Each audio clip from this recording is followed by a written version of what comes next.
Welcome to The Good Fight. Today is going to be episode number 1 and lesson number 1 on our faith, fighting, and friendship series with The Good Fight. Number 1, we always want to start off with a quick prayer. So I'm going to do something real fast, okay? Together, God, I want to thank you that you bring whoever is with us right now in this video together, that we may know you closer through our training.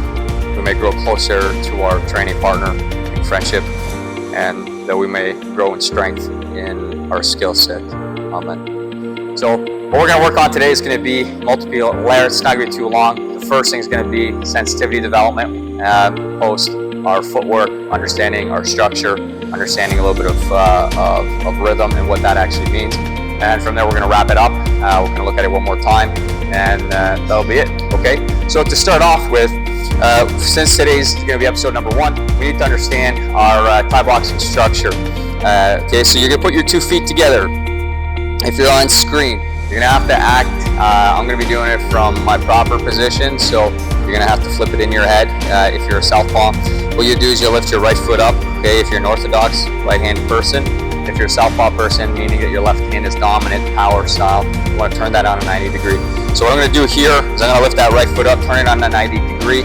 I'll point to the outside because I'm an orthodox guy. Okay, Brock is a southpaw, so perfect. He does it the other side. Here, I'm going to lift up the heel. I'm going to turn it 90 degrees so it faces the back, put it down. Lift the toes up, turn that 90 degrees, anchor it down to the ground. Lift your heel up again. You can lift for a rough 45 degree angle, and you'll put that down. Okay, here, you're going to take your front leg and you're going to step it forward half a foot. If I take my hand, okay, so my knuckles and my elbow, the entirety of the forearm, I put that between my knees. You should be able to fit both legs. It should snug in. If it's too short, widen your stance. If it's too long, shorten your stance, okay? From here, the next thing is you're going to learn how to tilt your pelvis. So you want to wrap your belly button close to your spine, and you'll start pushing your pelvis forwards. You're slightly tilted.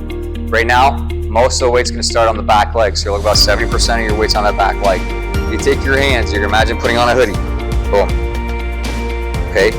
From here, you're going to take your rear shoulder, you're going to put it on the same line and blade yourself. Boom. So you recalibrate your balance. From here, your 2 pinkies are going to roll out. Boom. Slightly on a 45. Okay? This allows the elbows to be facilitated and the forearm to be exposed so you can block the kicks and creates a little bit of a shelf for us. The hand height, it's anywhere you want between your eyebrows or your cheekbones. In Thai boxing, we don't want them low because you will not have time to stop the punch to elbow or the punch to kick or the knee to elbow, vice versa. Okay? From here, your heels. You're going to slightly lift your back heel like there's a tack, okay, behind your foot or under your heel, pardon me. And from here, you're going to slightly hover the lead leg. And that's going to recalibrate your hip once again, okay? From here, you're going to float your stance. It's almost like someone's magically lifting you up, okay? Imperceptibly from the inside. From here, okay, we're going to learn what rhythm is. Now, rhythm, okay, looks like this. I'm going to do it from this angle just so you have a better, you see my legs a little better. Now, you see right now, I'm roughly 50-50. What I'm going to do is I'm going to drop that back heel, and I'm going to go about 75% of my weight on that rear leg. And as I do so, I spring that lead heel up. Now I'm going to do the opposite. I drop that heel and anchor it deep into the earth, and I spring the other one up at the same time. Okay? So watch this. You root, and you hover. You root and hover. Root and hover. Root and hover. While I do this, my shoulders are suspended. So naturally, as I root and hover, okay, my shoulders should roll a bit with me, and my arms should have a little bit of a rolling action. You see, sometimes you see the Thai guys doing this. This isn't a separate motion where I'm doing this and then this. That discoordinates my body and breaks my balance. My shoulder girdle is suspended, right? The engines are suspended. It's the nuclear power plant called the hip region that's going to be the primary focus. The hip, the nuclear power plant, is driving the shoulder suspension. When I move my base, my shoulders come along for the ride. All I have to think about is my hips doing the work. I anchor and I float. So now we're going to do that for the next 60 seconds. Very simple. So let's get that going. Round's going to start right now.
Okay, now that's just a very, very simple drill. Ideally, you're going to want to do that for a full 3-minute round, and you will want to do that for at least 10-15 minutes. You want to do it on your own time and create a sense of clarity and understanding of what rhythm is and what it means for you with your body type and your disposition. Just make sure you're keeping your shoulders relaxed, okay, and one foot's hovering while the other one's anchoring, and you're keeping your structure. There's a common tendency you might disorganize your spine, you might disorganize your body. Avoid that. Make sure that you stay organized, you stay structured as much as possible, and you'll mold to the art. You will become the art through how much dedication you give to it. Now, the next drill that we're going to do is understanding really very fundamental footwork. Fundamental footwork stems from your rhythm. So, in order for me to move, okay, I naturally, if I'm moving in life, I'm going to lift one leg up and the other one's on the ground. If both legs are up in the air at the same time, it's called a hop. Okay, so I'm walking, and if I start to go faster, I start to jog. If I go faster, I'm running. If I go faster, I'm sprinting. Okay, and anything's faster than a sprint is because I'm in a car or a motorcycle. All right. So what we're doing now is that we're still using that same principle of the fact that one leg needs to be on the ground and one leg needs to be in the air in order for me to move. So I start my rhythm naturally. Boom. When I go 1, I go 2. They call it marching. Okay, or elephant stomping. So boom, I'm mimicking an elephant in my mind, right? So the elephant is marching, it's marching, it's marching. From here, okay, watch, my weight goes onto that back leg. I gotta relax the leg. I wanna imagine my leg as an oar. My oar is deep in the water and it is scooping through the water. My lead leg is gonna lightly hover off the ground and just float it ever so slightly, okay? So I row into the water, I hover, I step, I slide, the weight comes back onto the right leg. Okay, so watch again. This is called a step slide. Okay, I move the right first, I push off the left, and I re-anchor. So step slide forward, step slide advance. When I'm here, I step slide off to my left, I step slide off to my right. Okay, watch when I step slide. When I step slide, okay, weight goes lead leg, then weight comes back to the rear leg, immediately back into my rhythm or not.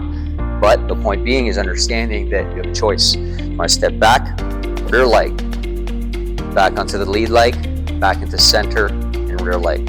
Okay. When I move on my back side, I want to make sure my spine stays forward in position and my shoulders are forward, my chin is tucked. So I go 1, 2, right to my rhythm. Left, right, good. Step slide, left, right, left. Step slide, right, right, left, right. Okay, so we're going to do this together for 60 seconds. Round starts now.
Again, core points of that, understanding weight distribution, that one leg is usually landing before the other. You're always going to reinstate, reestablish control over your balance or sense of control. Now we're moving on to our sensitivity. We're going to wrap it up there.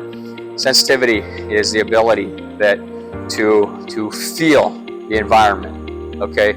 And it doesn't just relate to fighting, it's related to everything. So being a sensitive person in fighting is very, very beneficial.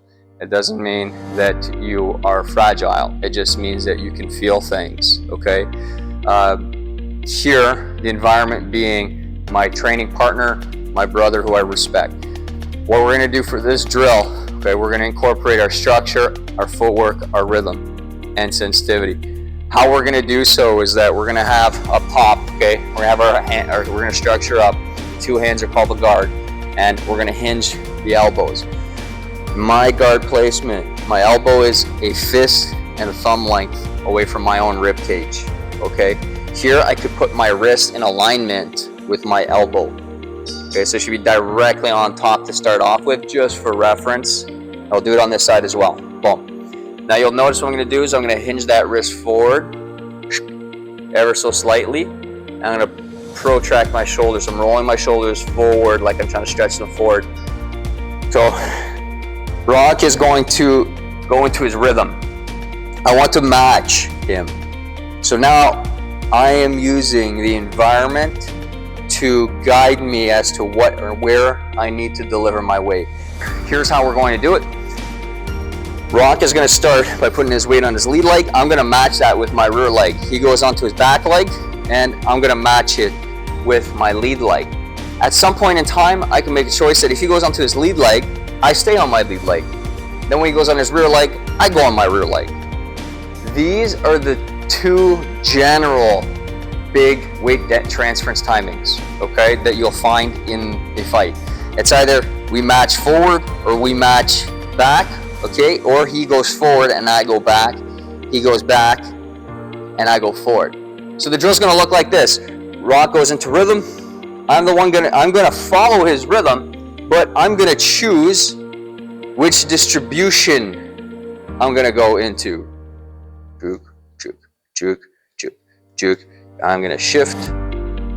Juke, juke, juke, juke, juke, juke, juke. And again, Rock is the one who is choosing that. So what's gonna happen is that one partner is gonna go for 60 seconds. You're gonna swap. The other partner is then gonna go for 60 seconds and lead the interaction. Okay, remember who the leader is, remember who the follower is. The leader leads, I can't be more clear than that. The follower is gonna follow. You need to understand these roles for training purposes so that things are designed in a manner which help to facilitate the attributable traits of warriorship, okay, which will help you in combat. Here we go. Rock will lead. Good.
Okay, well done. Key points. Those are for development purposes. You should be doing this a lot just to basically start to create your fundamental basics and understanding. Okay, we're going to see you on the next training session. I hope you get some good practice in.